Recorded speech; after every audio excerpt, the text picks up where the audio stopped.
next guest is an actor, producer, director in Hollywood as well as New York. He's appeared in such films as 13 Days with Kevin Costner, and more recently in the Christopher Nolan hit Inception. He's worked in television and film. He's everywhere. His latest project is a film he's produced and directed for First Things magazine.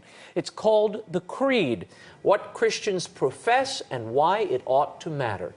It's an in-depth examination of the Nicene Creed. Here to tell us all about it, as well as his faith and career in Hollywood, is Tim Kelleher. Welcome to the show, Tim. Thank you very much. Great to see you. Tell me, why do a film? And it's really an exploration and a documentary on the Nicene Creed. We hear this every week in Mass. What's the news here? That's a great question, and it's almost the exact question that almost every person I approached to participate in this asked me. Why are you doing this in the Creed? These theologians, philosophers, and people who have faith, and that's a little daunting at first. But then, especially in the case of one person, Tim Shriver, he said, I don't know what I can add to this. And I get a call like 3 days later. He said, I can't stop thinking about this. I really want to, I'm thinking about the Creed all day, and I'm picking it apart, and what a revelation it's been. And we had one person who was, Frederica Matthews Green, who's well known to many in your audience, sure. I would think.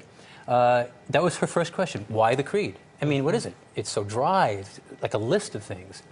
And she said that when she struggled with it, there came a moment where she realized that there was a prayer in that creed as well. But I guess what led us to think this was worth doing, the Creed, first of all, is a timeless document, and we live in very vexed times. And I don't know about you, but I can't remember a time where things were more inflamed culturally and even globally. And as Luke Johnson, another one of our participants, puts it, we live in what's called modernity, according to modernity's rules. And modernity is synonymous with secular. And I think Christians are often bullied by elite culture, by people who are, I don't know, hyper-educated, hypo-learned, you know. And oftentimes we're cowed by, you know, their challenges. You know, how do you explain these things? They're nonsense. They're wild fantasies, you know, the flying spaghetti monster, all that kind of stuff. But when you actually look at the Creed, it's pretty substantial. It's pretty profound. And we call it a treasure hidden in plain sight. I mean... and there's some radical claims there that we often lose sight of because, I guess, we're numb through the recitation of it and hearing it all our lives. Yeah.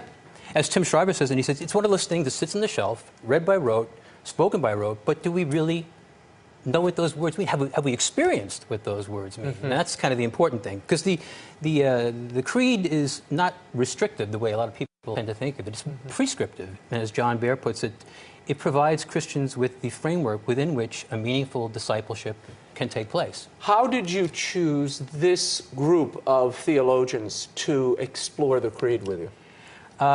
They were people I have admired for one reason or another for a while, except in the case of Tim Shriver, who I do admire. It was a happy accident, frankly. But Stephen Barr, Luke Timothy Johnson. A lot of these people have written in the pages of First Things over the years as well. And they're, you know, tops in their fields. So I was, you know, scared to call them. But fortunately, you know, it's First Things, so there's that reputation. So to have the opportunity to sit before some of these people who are so learned was really kind of intimidating. So I had to do my homework. You know, there were certain people who we approached who couldn't do it, mostly for scheduling reasons, but these people were happy to do it. I want to share with viewers a little clip of the Creed, and this is Tim Shriver talking a bit about pain and suffering and what the Creed has to say about it. Take a look. Gospels, Jesus weeps. I didn't want to pretend like you're not supposed to weep. I didn't want to pretend like you're not supposed to suffer. I didn't want to pretend like you're not supposed to wonder. And I found the invitation of the Creed in the Holy Spirit as the giver of life. I mean, obviously when you lose a life, you know, to think of it as a gift, their life as a gift, then there's obviously a giver. I love the way you marry in this not only the observations of the various theologians, but also sacred art, music. How long did it take you to put the film together? Close to a year. Yeah. It shouldn't have taken that long, but it was what they call a shoestring budget. Yeah. So. Tell me about your background, which is really interesting. We met not long ago, and I was just fascinated by that, your involvement with First Things now. But let's start with, you were in a Jesuit seminary for a time. I was. And what made you leave that and pursue acting? Well, I came out of college and I did what I thought was the most important thing I could think to do with my life, which is to enter the Jesuit novitiate. And after almost 2 years there, we parted on good terms. And then I went on to do the silliest thing I could think to do with my life, which was go to acting school and start a theater company. And then you make my way out to Los Angeles and do TV and film. But I think it began to dawn on me when I was studying in New York, studying acting, the power of stories, parables, basically. I mean, you look at the Gospels. What does Jesus do to teach? Yep. Stories. And I remember seeing a Martin Scorsese movie called Raging Bull. I did not want to go see it. I had grown up in a neighborhood that had a lot of those kind of characters. I was not interested. Yeah. But it was a pretty powerful film. And at the very end, I was just blown away because the screen goes dark and then there's a quote from John's Gospel. The authorities are asking the man who's been cured of blindness, who was this guy who cured you? Is he the Messiah? Who is he? And he says, I don't know who he is. All I know is I was blind, and now I can see.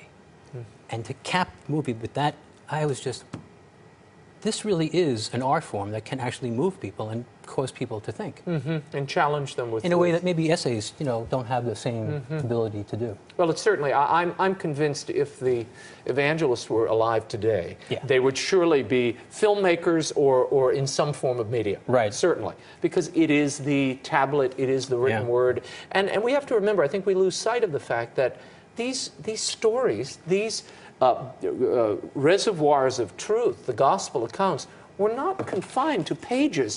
They were spoken, they were alive, they were part of a lively oral tradition. Right. And that has been totally lost, I think, to us in the modern age. Yeah, yeah.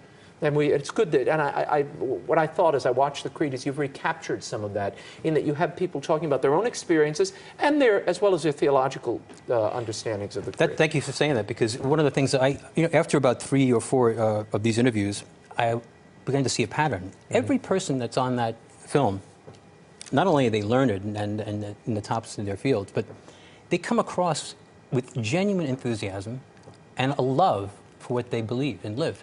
And it's infectious. And I've seen other sort of religious documentaries, not to be unkind, but in this case, there's no parroting. It's genuine, it's passionate, and it's the fruit of a lifelong struggle. And I was just very, very grateful to all of them for that. It's a fascinating meditation, particularly now as we enter this in Holy Week and entering the Easter octave. It's an interesting way to sort of absorb and rethink something we often take for granted. Yeah. I want to shift a little bit. You are the new media editor at First Things.